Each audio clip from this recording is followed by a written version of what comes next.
अस्सलाम वालेकुम दोस्तों, मेरा नाम है परवेज और आप देख रहे हैं राज गल्फ न्यूज़। दोस्तों, आज की वीडियो में हम कुवैत की कुछ खास जानकारी जो है वो आपके साथ शेयर करने वाले हैं। दोस्तों, ये अपडेट ही थी जो मैंने 2-3 दिन पहले आपके साथ शेयर की, लेकिन उसकी कुछ जानकारी मैं आपके साथ शेयर करने वाला हूँ। उस दिन मैंने सिर्फ सिंपली आपको पढ़ के सुना दिया था, लेकिन उसकी कुछ यानी डिटेल के साथ आपको बताने वाले हैं कि कभी अगर आपके साथ लाइफ में ऐसा हो जाता है तो आपको क्या करना होगा।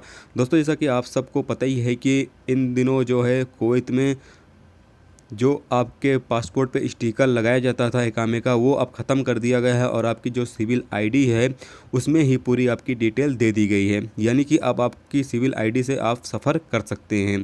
किसी भी मुल्क में अगर आपको जाना है तो आप उस आईडी के ज़रिए आप किसी भी मुल्क का सफ़र कर सकते हैं। आपको पासपोर्ट की ज़रूरत नहीं पड़ने वाली है।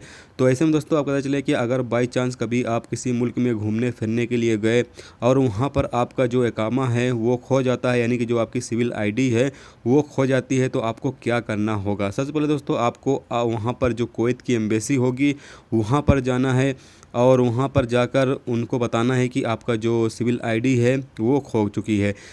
दोस्तों, यहाँ पर आपको ये बताया चलें कि जब आप कुवैत एम्बेसी जाओगे तो वहाँ पर आपसे जो है आपका प्रूफ भी मांगा जाएगा। तो ऐसे में दोस्तों, आपको ये चीज़ का ख्याल ज़रूर रखना है कि आपका जो इकामे का नंबर होता है वो आपको याद रखना है। अगर वो याद नहीं होता है आपको यानी याद नहीं रहता है, तो ऐसे में दोस्तों आपका जो इकामा है उसकी फ़ोटोकॉपी आपको ज़रूर रखनी है। फ़ोटोकॉपी दोस्तों आप अपने पास भी रखें और अपने रूम पे भी, जहाँ पे आप रहते हैं वहाँ पर अपने बैग में भी एक आध दो फ़ोटोकॉपी रख दें। क्योंकि दोस्तों, कभी भी आपके पास जो फ़ोटोकॉपी है वो इधर उधर अगर हो जाती है या आपकी सिविल आईडी इधर उधर हो जाती है तो आपके रूम पर भी फ़ोटोकॉपी रहेगी, आप तो उससे भी काम चला सकते हो, यानी सबूत के तौर पर आप उसको भी अपने पास रख सकते हो।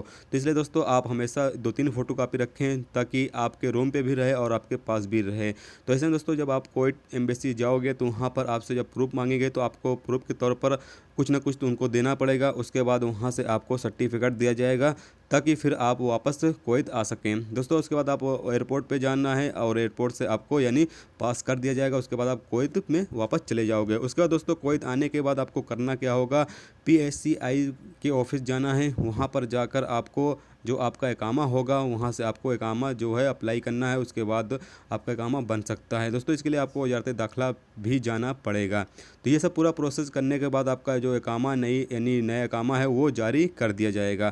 तो इसलिए दोस्तों, आपको सोचा ये बताया चलूँ कि आपको कभी भी, बहुत सारे ऐसे लोग होते हैं जो यानी घूमने फिरने के लिए कोई से किसी दूसरे मुल्क में जाते हैं, तो आप जब जाएं तो इस चीज़ का ख्याल ज़रूर रखें।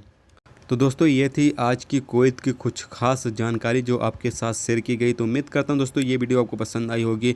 पसंद आई है तो प्लीज़ वीडियो को लाइक करना, मेरे चैनल पर नए हो तो प्लीज़ चैनल को सब्सक्राइब कर लेना, साथ में बेल के आइकन को जरूर प्रेस कर देना, जिससे जब भी मैं कोई न्यू वीडियो डालूँ उसका नोटिफिकेशन आप दोस्तों को मिलते रहेगा। चलिए दोस्तों, फिर मिलते हैं नेक्स्ट वीडियो में नेक्स्ट टॉपिक के साथ। जब तक रखिए अपना ख्याल, ओके, खुदा हाफिज़।